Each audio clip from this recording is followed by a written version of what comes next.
All right, so last time we talked about a numerical solution of an incompressible laminar turbulent boundary layer, and today we'll talk about turbulent boundary layers. The method we'll discuss is called Head's method. There's another method called Green's method, which improves upon this. The idea is here, a little better of a model. It's not necessarily any more complicated, it's just got longer equations, so we're just going to focus on Head's method for simplicity here. So we'll start with the integral analysis of a boundary layer. So here is just some generic point in my boundary layer. I have a very small control volume of size delta x, where that's some infinitesimal size. Coming in, I've got some velocity profile u, and on the other side, it's going to change again by some infinitesimal amount delta u. I have the edge velocity, and as we've seen, there is some entrainment. There's some normal component of the velocity coming in. And in this case, for a boundary layer, we know it's coming in just from mass conservation, right? Because we know that the velocity is slowing down in the boundary layer. So if there's slower velocity on this side, then by mass conservation, it would have to be replaced somewhere. And since there's a wall on this side, there must be a velocity coming in. But of course, we could see that from the math as well. It's just a physical understanding. So we're going to apply our mass conservation in integral form. It just looks like this, where we integrate over all surfaces. So on this first left surface here, this is coming in, so it's going to have a negative sign by our convention, right, that dA is pointing out. So this is going to be a negative integral of rho u dy, and we'll integrate from 0 to some height that we'll just call it delta. That's not the same as delta star. It's just some height that's goes outside our boundary layer. Okay, so the right side, similar thing. We'll integrate. This is positive, so let's see, that'd be rho u plus. Actually, let me just write it in a general compressible way, but. So that would be rho u plus d rho u dx delta x. And then all of that is integrated across from 0 to delta. And then we have this component of velocity, as we said, coming in, but of course our sign will take care of it if we didn't know. So that should be actually a minus, I guess, as we've drawn it. So minus rho Vy edge, I guess we've called it here, times delta x. Okay, so we can see already that a few of these terms are going to cancel out. This whole integral here is exactly this part of this integral, right? The rho u dy term, but they have opposite signs. So this cancels with this. And then these two remaining terms, I guess I should write, this all equals 0. This delta x term and this delta x term are in common, so I can factor them out. And we're going to assume incompressible, so this rho can come out, which will cancel this term. So delta x is gone, rho is gone. So I would then get the integral of 0 to delta of du dx dy minus Vy equals 0. Or in other words, I can solve for this unknown edge velocity, this y component of the edge velocity. It's just the integral of 0 to delta of du dx dy. All right. Well, so one of the assumptions that Head made is that this entrainment velocity, as we're calling it, right, the velocity that's being pulled in this normal direction, that at least the normalized version of it should be self-similar with the velocity profile, and specifically that it'll be just a function of h. So in other words, if we take this Vy and we normalize it by the edge velocity, you assume this would be a function of just h. So in our case, that is, let's write it down, this expression here, right, is just a function of h. So that would be, I'll just write it out. It's 1 over VE times the integral of 0 to delta du dy, sorry, du dx, du dx migrated across y, right, like that. Okay, so I'm going to move this VE to the other side of the equation, and I'm going to pull the differentiation out of the integral. Remember, those two things can be commuted. We can do it in any order. So if I pull the derivative out, I've got the derivative of the integral of u dy, and then I've got my terms on the other side, VE times some function of h that we don't know yet. Okay, so from here, I'm just going to do some sort of math gymnastics. And basically, the reason for it is we're trying to get our displacement thickness in here, this delta star. I'm just going to rearrange this equation until this integral over here looks like the displacement thickness. So if we take that integral and I add and subtract the edge velocity, like so, and then this stays the same, then I can then factor out the edge velocity. So this becomes the edge velocity times 1 minus u over VE dy, and you can double check. I think I did that right. VE minus VE plus, yep, that looks right, equals VE times f of h. And now we can see that this term here, that integral, right, if I integrate it across my boundary layer, this is my displacement thickness. So this term here becomes, and the first term, actually, so let me back up. This part, if I integrate this displacement thickness, and I can break this up into two integrals, right, because I just have the sum. So it's VE times the displacement thickness. This other integral, VE, is just a constant in this integration, right? It's not changing with y. So this is just the integral of dy, which is just going to integrate to this delta. So what I'm left with is VE times delta minus delta star. And then I've got on the right, VE times some function of h. Okay, so Head called this quantity here. He made a new name for kind of this variable that we're seeing here. So let's define this new variable, h1. It's just it looks a lot like h, right? Because remember, h is just delta star over theta, but it now has this delta term that's just appearing in this equation. Remember, delta is just some length outside of my boundary layer. So here's this new term, and if we put that in, then we've got our final differential equation, d by dx of VE times h1 times theta. If I multiply this over, I'm substituting in for this term, because we don't really like that term with that little bit of arbitrary length there. And that is equal to VE times f of h. So this is the total differential. Actually, somewhere along the line, this should have become a total. It started out as a partial derivative, but once we made this change, this integration for displacement thickness, now the displacement thickness no longer depends on y, right? That all kind of got sucked into this integral. So this here, this term here, this term here, none of these terms depend on y anymore. So this is now a total derivative. All right, so we did a little bit of math gymnastics that was seemed a bit odd, but it was basically to get in this form where we get a displacement thickness, a quantity that we know, something we can relate to.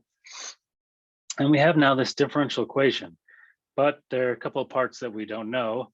First of all, what is this f of h? We just assumed it's a function of h, but we don't really have a functional form yet. And the other is this h1, this new term that we kind of made up. We need to relate it to variables that we already know. So this is what Head did, get some experimental data, and we get this expression for f of h, right? This is this term here. He expressed as a function of h1, and now we need to relate h1 as a function of h. So this h1 now is a variable that depends on things we already know, and it is given by this piecewise function here. Again, this is not a derivation. This is just based on experimental data for turbulent boundary layers. Okay, so that gives us the missing pieces that we need. So to put this in a form that we can more easily solve, I'm going to expand this equation. And we're just going to use the chain rule, right? So this is just 3 products. We'll just use our product rule. So I would get, taking the derivative of the first part, dve dx, and then the other 2 are constant there.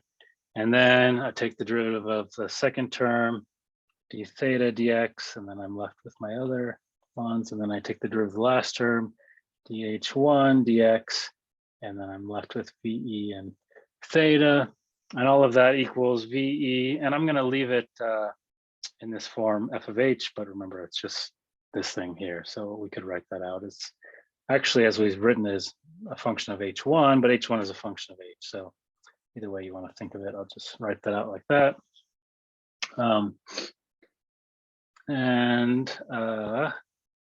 Okay, so let's see, what things do we know here? Recall that dve dx, that's an input, that's something we know. So I'm actually going to solve this for dh1 dx. That's going to be the differential equation. So let's write that out. dh1 dx, I need to divide everything by ve theta. So that's going to be, let's see if I can do this right. 1 over theta times that f of h thing, minus, because I need to move everything over. See, that's going to be minus dve dx, and then I divide by ve theta. So the thetas will cancel, and I get h1 over ve, and then move this term over. That's going to give me a minus d theta dx, and then I divide by all these things, and that'll give me an h1 over theta, which I think I did correct. That's good. Okay, so what do I know? On this side, theta, let's say I've got thetas, I've got h1s. H is really just a function of h1. In fact, I could just write it that way. VEs I know, and dve dx I know. So I need to get another expression for theta, but I have that already. I have the integral momentum equation for boundary layers. And so if we remember that equation, that was from a couple times ago, it looks like this. D theta dx, and this we derive. Remember we had for our boundary layer equations, we had a differential form and an integral form. This equation here we got from our integral form. Looks like as follows. And then I've rearranged it slightly from the way we derived it, and just to write it in terms of d theta dx. But this is what it looks like. We actually, so let's see now. I now have 2 sets of coupled first order ODEs, right? So one is in terms of h1 and theta, or sorry, one is in terms of h1, the other is in terms of theta. So I should, on the right side, I'd like to see only things that are functions of h1 or theta, or things that I know. So that's the case here. Everything is either h1 theta, or it's these things I already know. That's almost the case here. I've got h, I remember h is related to h1, but I've got this CF. So I've got kind of 2 minor problems here. One is I added this new unknown CF, so I need to, I need an expression for it. I need to be a function of the things I already have, like h1 and theta. The other is all of these things appear as h1. This one is h1. I'll just write it maybe more explicitly that way. This is h1, but I have h here. So I need to invert this expression to get h as a function of h1. But these are simple algebraic expressions, so I can do that, right? I can take this first one, subtract it over, divide, and do the inverse power. That's what I've done here, just did a little bit of algebra so that we have h as a function of h1. So that takes care of this, right? So now I can compute h as a function of h1. The only thing I other need is CF, my local skin friction coefficient. And so for this, there are a bunch of existing formulas, right, to compute CF for turbulent boundary layer. And again, these are semi-empirical models. And so I had to use an existing model. So the skin friction coefficient here is just going to be, it's a function of h and theta, both things that, you know, are variables that I'm solving for already anyway. So this is great. 6, 7, 8. H, so h is in the exponent here, multiplied by the Reynolds number based on theta to this exponent. Again, semi-empirical model, fit the data. And the Reynolds number based on theta is just that we're using theta as the length scale. So we'd use the edge velocity, theta as our length scale, and then divide by the viscosity. All right, so we have everything we need now. Everything in this these two ODEs, these two coupled ODEs, just depend on H1 and theta. Okay, great. So we can solve it, but we need initial conditions, and we actually need two initial conditions because we have two variables, right? We need initial condition for theta and H1. So for theta, what we do is that, recall that we're doing a turbulent boundary layer. So we'll first have a laminar boundary layer. A boundary layer will always start laminar. It may be for a very short distance, but it will start laminar because our Reynolds number based on our length will be very small initially. And then at some point, it's going to transition to a turbulent boundary layer. And so what we're going to do is we're going to have the starting point for a turbulent boundary layer. This is theta naught turbulent is going to be equal to our final momentum thickness from the laminar boundary layer. So we'll just take whatever momentum thickness we had once we computed that we should transition our laminar boundary layer. We'll take that momentum thickness, and that'll be the starting point for the turbulent boundary layer, theta. The other quantity we need is H1. We need initial point for H1. The way we're going to do that, so go back to the Schlichting formulas for a turbulent boundary layer, right? These are these semi-empirical models. And I'll just write them down again. 046x. Right, this was the formula for displacement thickness, and we have one for momentum thickness. Okay, and H, we can recall, is the ratio of these two quantities. And notice that a lot of things will cancel out. All the x's will cancel out, and I'm just going to be left with these two numbers. So H for a turbulent boundary layer, at least, you know, for this flat plate, this is a flat plate formula, okay? Not a general any boundary layer, but for a flat plate, we'll use this as our assumption, at least as a starting point. This gives us H is 1.28, and so then we can take that H, plug it into these formulas, so it will fall into this one, and that gives us an H1 of 10.6. Okay, so this is just, we just need a starting point. This is our initial condition. So we've got this initial condition for theta, this initial condition for H1, and then we'll solve forward from there. Okay, so that gives us everything we need to solve our turbulent boundary layer. Very similar to the laminar case in terms of setup, except for we now have two coupled first order ODEs. So now we need some criteria to finish. In other words, to separate. When does separation occur? Well, separation, as we've seen before, one good indication of separation is when H becomes large. Right, remember that as H becomes large, that's an indication of poor health, if you will. The boundary layer is going to separate. We've also seen that this is indicative that as H becomes really large, then CF is approaching 0, which is another indication of separation. Turns out as you solve this, that what happens is that as H starts increasing, it'll increase very rapidly.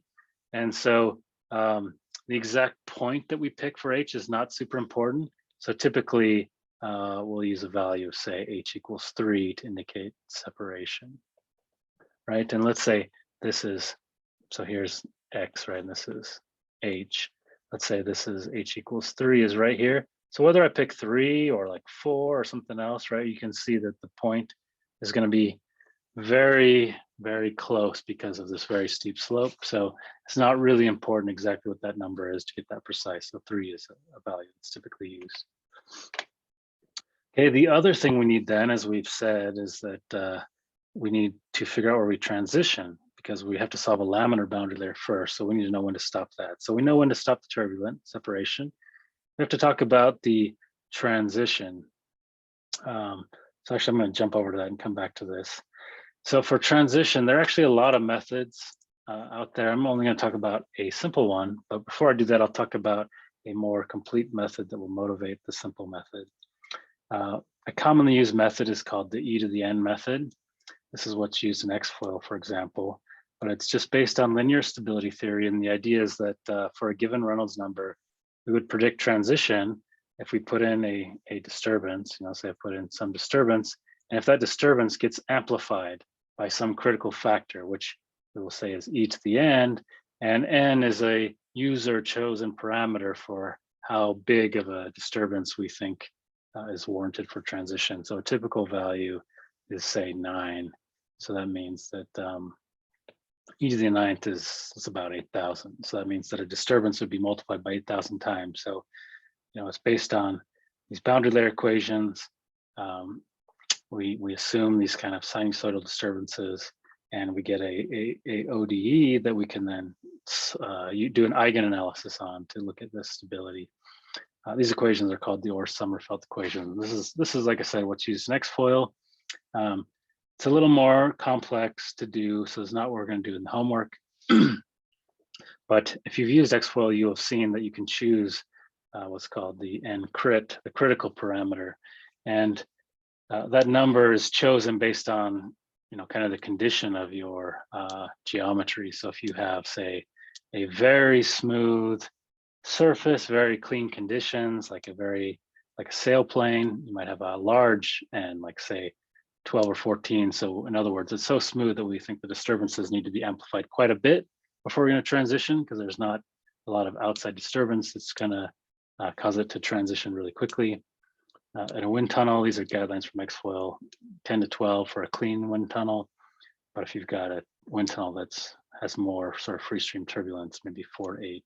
And a typical default, like I said, is maybe around 9. Okay, but we're not going to use this method. We're going to use a simpler method. This is this method developed by Wazan, which is based on running a bunch of run e to the n method for a bunch of cases, with different pressure gradients, cooling, heating, for these two-dimensional flows, and just kind of doing a fit. So this works pretty well for a wide range of flows. Again, it's just based on a whole bunch of these runs.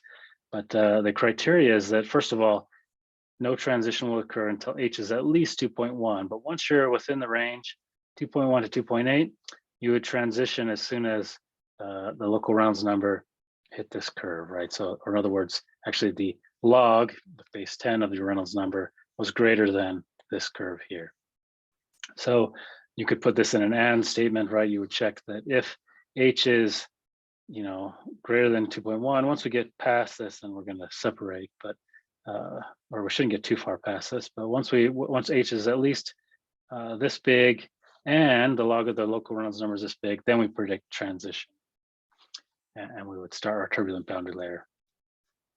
Okay, so we've got our boundary layer. We've talked about doing the laminar case. We now know how to calculate transition. That's when we start the turbulent boundary layer, and we've also then predicted separation. The last piece we need, and basically, or typically the major reason why we did all of this anyway, is to predict drag. We wanted to get the viscous drag because our potential flow theory predicts no drag, gives us a reasonable lift and pitching moment, but not the drag. On first glance, we might say, well, we have skin friction coefficient already. We're computing that at every point. We could integrate that, and we can, and that's good, but that'll give us only the skin friction drag, and we need both skin friction drag and pressure drag. There's a momentum deficit from the boundary layer, and the skin friction component will not give us that. So we'll use another method. This is called the Squire-Young formula. In this paper that I reference here, they do some comparisons of the Squire-Young formula to RANS, Reynolds average Navier-Stokes, some CFD simulations. And what you'll see here is actually remarkably good agreement. So these dots here are from the CFD, and then these curves are for the Squire-Young formula. And you can see that it does really, really well.